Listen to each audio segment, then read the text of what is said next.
बिल्लाहि मिनश्शैतानिर्रजीम बिस्मिल्लाहिर्रहमानिर्रहीम इन्नल्लाह व मलाइकतहु यसल्लूना अलन नबी या अय्युहल्लज़ीना आमनु सल्लु अलैहि व सल्लिमु तस्लीमा।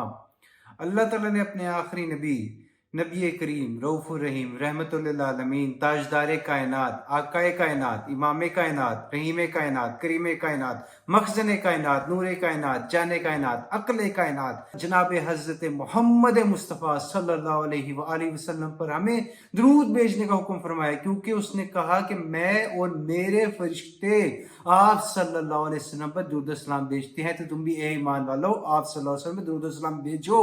वो अल्लाह खालिक के कायनात होकर, मालिक के कायनात होकर, राज़ के कायनात होकर, रब्बुल अर्शिल अज़ीम होकर, वो अकेला रब होकर नबी करीम सल्लल्लाहु अलैहि वसल्लम पे दरूद भेजता है, तो हमें तो वो उसे ज़रूरत नहीं है दरूद भेजने की, वो अपनी मोहब्बत की वजह से भेज रहा है। हमें ज़रूरत है कि हम अल्लाह के करीब हो जाएं दरूद पढ़ के, हमें ज़रूरत है कि हम हज़ूर सल्लल्लाहु अलैहि वसल्लम के करीब हो जाएं, क्योंकि अल्लाह के नबी सल्लल्लाहु अलैहि वसल्लम ने फरमाया तुम जितना दरूद मुझ पे यहाँ पढ़ोगे उतना क़यामत के दिन मेरे करीब होगे। और अल्लाह के नबी सल्लल्लाहु अलैहि वसल्लम ने एक और हदीस में इरशाद फरमाया कि जिसने मुझ पर सुबह शाम 10 मरतबा दरूद पढ़ा, मैं मोहम्मद मुस्तफ़ा सल्लल्लाहु अलैहि वसल्लम क़यामत के दिन उसकी शफाअत करूंगा। अल्लाहु अकबर। एक और हदीस में एक सहाबी रसूल ने फरमाया कि या रसूल अल्लाह, अगर मैं अपना सारा वक्त ही आप पर दरूद भेजने पर लगा दूं तो क्या होगा, इसका इनाम मुझे क्या मिलेगा?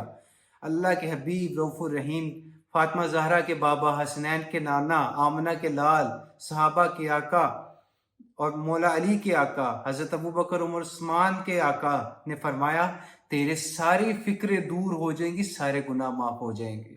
एक और हदीस में आका कायनात सल्लल्लाहु अलैहि वसल्लम फरमाते हैं कि तेरी सारी ज़रूरतें दुनिया और आखिरत की जो ज़रूरत है उनकी मामलात की हिफाजत रब्बुल आलमीन लेगा। एक और सहाबी को फरमाया, और एक और सहाबी को फरमाया तेरी दुनिया और आखिरत के गम खत्म हो जाएंगे। अल्लाह अकबर।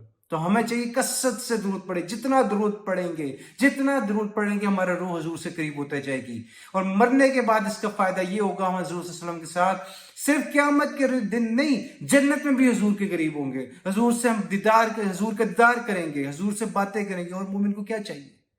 इससे बढ़कर भी कोई नेमत हो सकती है हजूर के दीदार से? और आपको अल्लाह के दीदार भी मिलेगा। अल्लाह अकबर।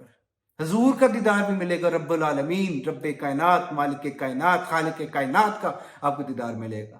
आपको हुजूर सल्लल्लाहु अलैहि वसल्लम के करीब होने तो दुरूद शरीफ भी पढ़े। इसका ये मतलब है मैं दूसरे अमाल से इनकार नहीं कर रहा, हरगिज़ नहीं।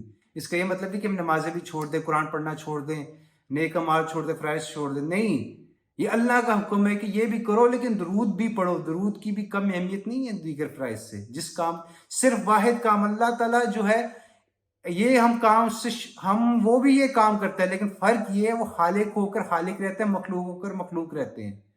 जब वो ये दरूद पढ़ते हैं वो खालिक होने की हैसियत से पढ़ते हैं, हम जब वो दरूद पढ़ते हैं मखलूक होने की हैसियत से पढ़ते हैं। अल्लाह अकबर। काम एक है, लेकिन फ़र्क ये है, फ़र्क खालिक और मखलूक का ज़रूर रहेगा।